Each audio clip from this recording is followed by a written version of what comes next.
Bismillahirrahmanirrahim. Pernyataan sikap ulama Aswaja pada Multaqo Ulama Aswaja Daerah Keduraya dengan tema menyongsong tata dunia baru, saatnya tampil pemimpin yang amanah, yang siap membebaskan Palestina. Bangsa Indonesia kini memiliki pemerintahan baru. Presiden dan wakil presiden yang terpilih melalui pemilu pada Februari yang lalu telah dilantik, menyusul DPR yang telah dilantik sebelumnya. Walhasil, pemerintahan model trias politika ala demokrasi yang akan terbentuk, di mana pemerintahan tersebut akan menerapkan sistem kapitalisme demokrasi bila condong ke Amerika Serikat, atau sistem sosialisme komunisme apabila condong ke Cina. Kedua sistem tersebut pernah dan tengah diterapkan oleh pemerintah yang terbentuk sepanjang sejarah kemerdekaan Indonesia, dan dua sistem tersebutlah yang mengakibatkan rusaknya tatanan sosial bangsa Indonesia, rusak dan merosotnya moral generasi bangsa, rusak dan menipisnya kekayaan alam Indonesia, terancamnya kesatuan dan kedaulatan bangsa Indonesia, tercengkeramnya Indonesia oleh asing dan asing, serta kerusakan-kerusakan lainnya. Setali tiga uang, nasib saudara kita di Palestina hari ini juga belum menunjukkan adanya perbaikan. Namun demikian, yang terjadi justru jauh dari harapan. Saudara kita di Palestina masih terjajah.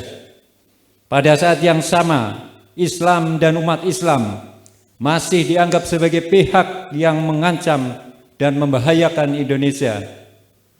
Islamofobia masih dijadikan sebagai penghias pikiran umum.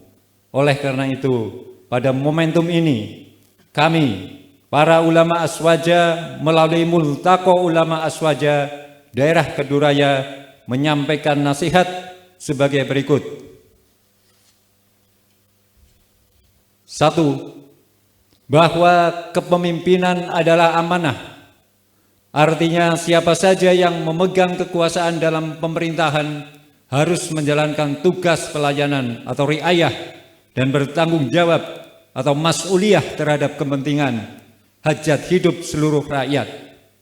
Imam Bukhari meriwayatkan dari Abdullah bin Umar radhiyallahu anhuma bahwa Rasulullah sallallahu alaihi wasallam bersabda, Allah kullukum ra'in wa kullukum mas'ulun an ra'iyatihi.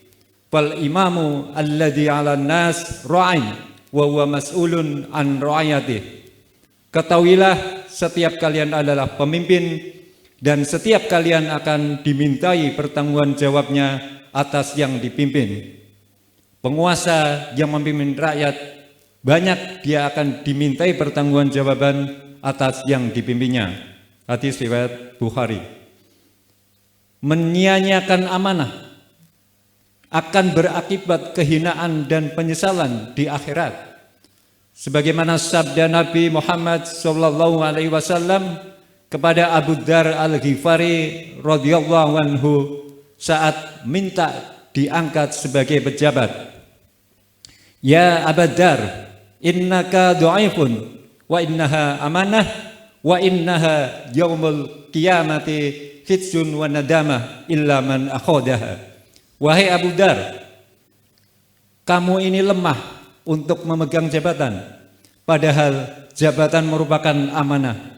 Pada hari kiamat ia adalah kehinaan dan penyesalan, kecuali bagi siapa yang mengambilnya dengan hak dan melaksanakan tugas dengan benar.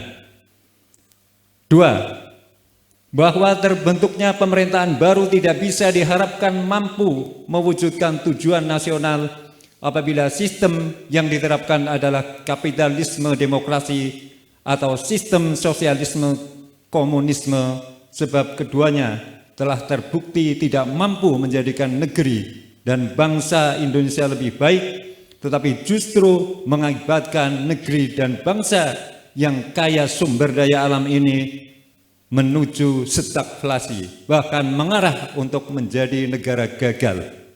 3. Bahwa ruh negeri dan bangsa Indonesia adalah Islam. Artinya, wilayah negeri dan bangsa Indonesia dari Sabang sampai Merauke sebagian besar, kalau tidak bisa dikatakan semuanya adalah bekas wilayah kesultanan Islam. Sumbangsih para sultan dan penguasa kaum muslimin untuk Indonesia tidak ternilai dan bahkan tidak tergantikan. Dan kesultanan tersebut sangat erat sekali hubungannya dengan kekhilafahan Utsmani yang notabene-nya adalah negara Islam atau daulah Islamiyah.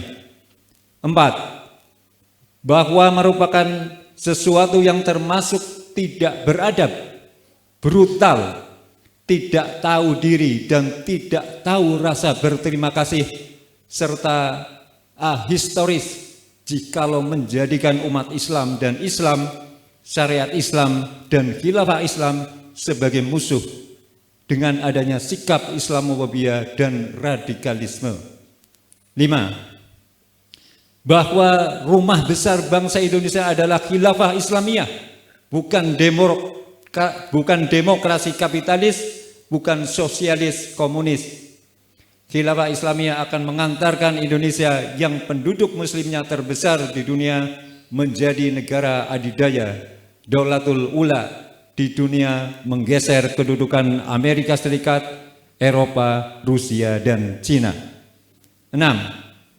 Bahwa sudah saatnya bangsa Indonesia menyongsong masa depannya dengan kepemimpinan yang amanah dalam sistem yang sahih, yaitu khilafah Islamiyah, yang dengannya akan mampu membebaskan Palestina dan negeri-negeri muslim yang terjajah dengan jihad.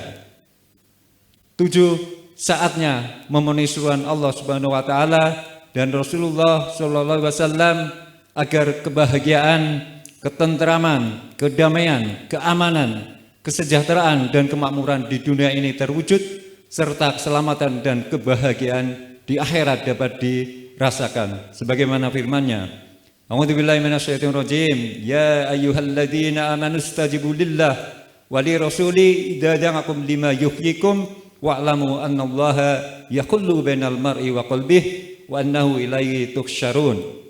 Wahai orang-orang yang beriman, penuhilah seruan Allah dan seruan Rasul apabila Rasul menyeru kalian kepada suatu yang memberi kehidupan kepada kalian. Dan ketahuilah bahwa sesungguhnya Allah mendindingi antara manusia dan hatinya, dan sesungguhnya kepadanya lah kalian akan dihimpunkan. Demikian pernyataan sikap kami.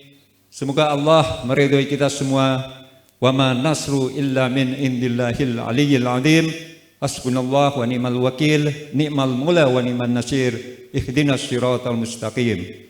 Magelang, Ahad 15 Jumadil Ula 1446 Hijriah, bertepatan dengan 17 November 2024. Kami atas nama para ulama yang hadir pada Multaka Ulama Aswaja Keduraya